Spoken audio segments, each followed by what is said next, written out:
I'm Nathan and welcome to Stories with a Twang.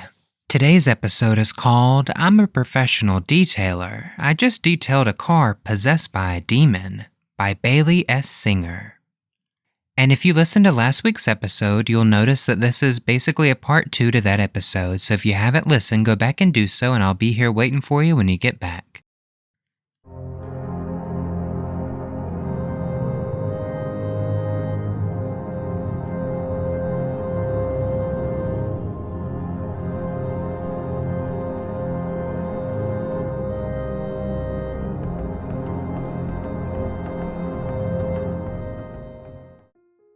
Hey y'all, so until the incident with Jim and the murder car, I never ever considered sharing anything about myself on the internet. I've mentioned that I'm a shy introvert lurker who spends his time enjoying what other people choose to share. It's nice, not being noticed. I really do prefer it that way. I just happen to have the bad luck of recently detailing the car of a murderer, so yeah, yay me.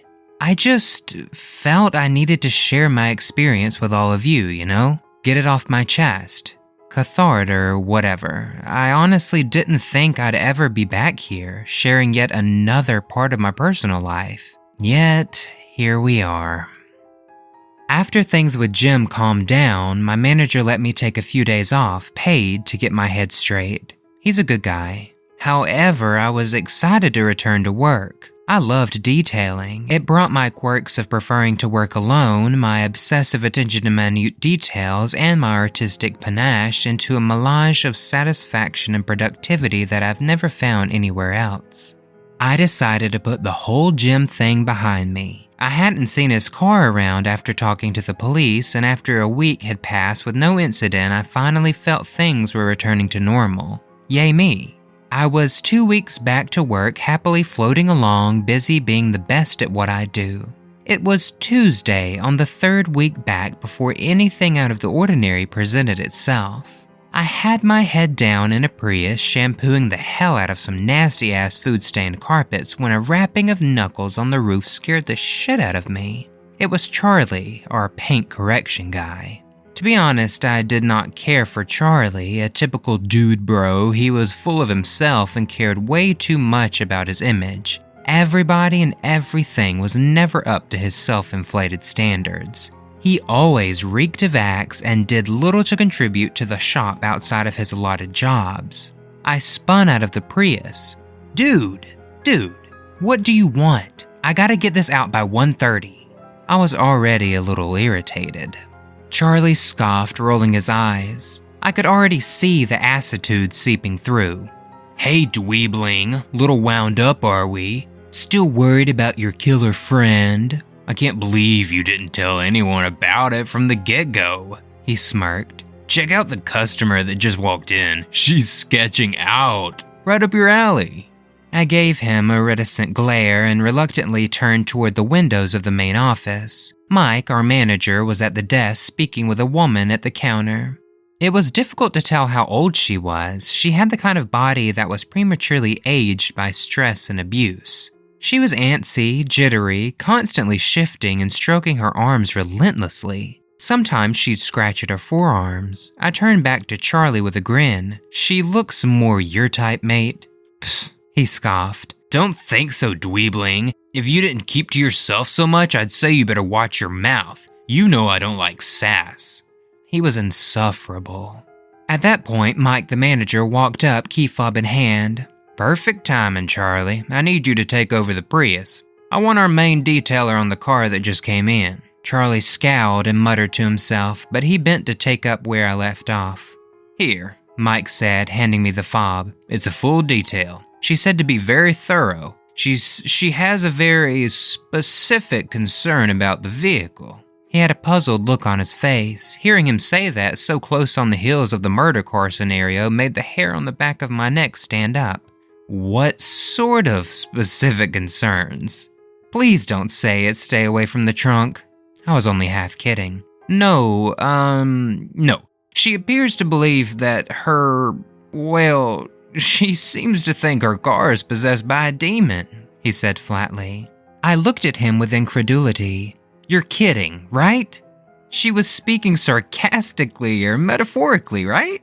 No, she was serious. She says it's possessed, like properly possessed, by a demon. She feels the only way to get rid of it is to have her car completely cleaned out.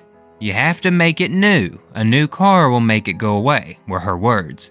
He actually shivered a little behind his smile.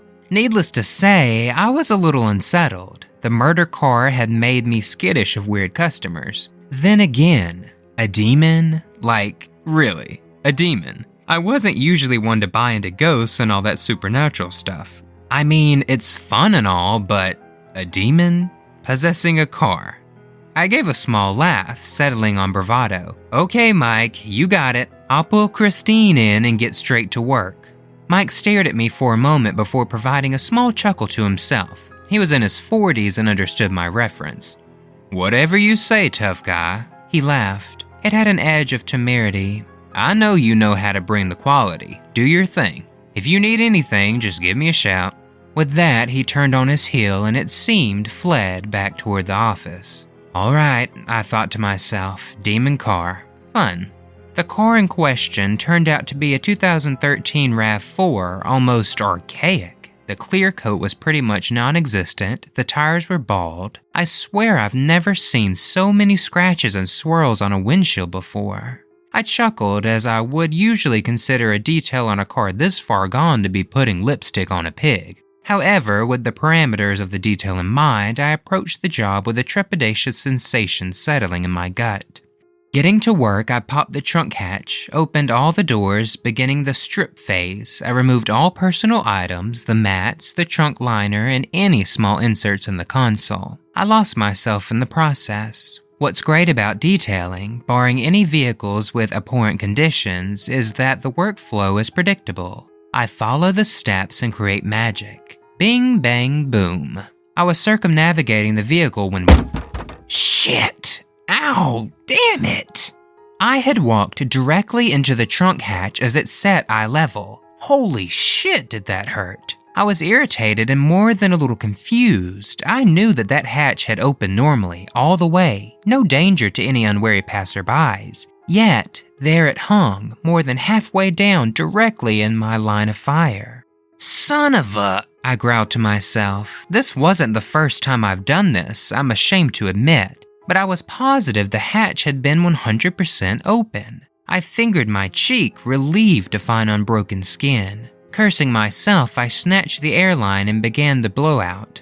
I finished blowing out the rear section, puttering around the passenger side for a time, moving around to the back again, and what the hell? Now, I pride myself in my process. I've been detailing for years and I feel I've mastered the steps to the point of mindlessness. The back of the vehicle, the area I knew I had already seen to, was completely trashed. Dust and dirt embedded in the carpets, hair and pine needles covering the seats. The seatbelt cavities were filled with gravel and sand.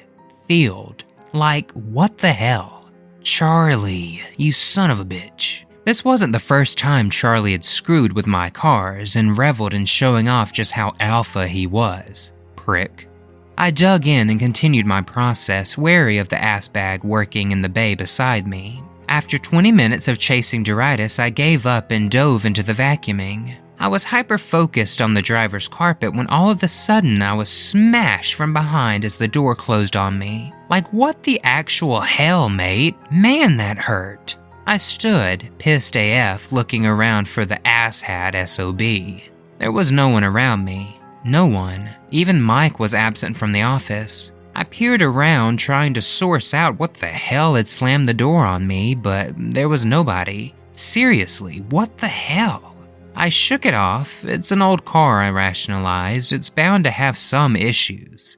I didn't quite convince myself. The wipe down proved to be more difficult than usual. Our multi-purpose degreaser would typically do a bang-up job. However, every surface seemed to be coated in a thick, oily membrane that stubbornly refused removal. I fought for every inch. It's as if the owner had spent 15 years smoking oily cigarettes with the windows closed to intentionally produce such a residue. I attacked the steering wheel with a scrub brush, but was distracted by the nav screen. It flickered, On, then off, then on, then off. Another malfunction. What's the deal with this vehicle? The screen flickered a few more times. What I thought I saw between the rapid flickering made my breath catch. It wasn't the usual menu screen. The picture was filled with static and was distorted, but I thought I could just make out a face. At least I thought it was a face. It was crimson. The lips looked black, a slash of a mouth. The eyes were the yellow of a rotten sunflower and the pupils looked slitted. I felt my stomach drop. Out of nowhere, the speakers began crackling, and a piercing screeching began blasting at me. It was so loud, loud enough to make my teeth ache. I threw my hands over my ears trying to block out the sound. I didn't understand how the speakers didn't blow. It was so loud. I lurched out of the car, falling to my knees with that awful penetrating screeching digging into my ears, into my brain. I think I was screaming, but I couldn't hear anything over the terrible shrieking. It rose in pitch, higher, higher, until I didn't think I could even hear it, but still the sound permeated through me. My teeth were going to crumble, my eyes were going to rupture, my ears. Then it stopped. Absolute silence filled the shop. I was still on my knees, hands over my ears, panting and gasping and trying to catch my breath. That definitely wasn't a malfunction. That wasn't even possible. My legs trembled, but I managed to climb to my feet. I turned, just staring into the vehicle. The speakers emitted another faint crackle, and I swear I could hear an undercurrent of laughter hidden in the static. It was at that moment that Mike and Charlie came through the back entrance of the shop. I guess they decided to go out for a smoke and shoot the shit. Mike looked at me quizzically. It must have seemed as if I was having a staring contest with the car. Charlie chuckled with a muttered "dumbass" and buried himself in the Prius. Nothing else happened while I finished the rest of the detail. I was thoroughly convinced, though, that the woman wasn't Looney Tunes. Something was inhabiting that vehicle. She thanked me profusely as she took the keys from my hand. I swear she was shaking out of relief. I don't really know why she figured having the vehicle detailed would have gotten rid of whatever was inside her car. She should have called an exorcist. We never heard from her again, so I don't know if her idea worked. However, every so often while I'm driving to or from work, my speakers would emit a faint, staticky crackling, with an undercurrent of what almost sounded like laughter.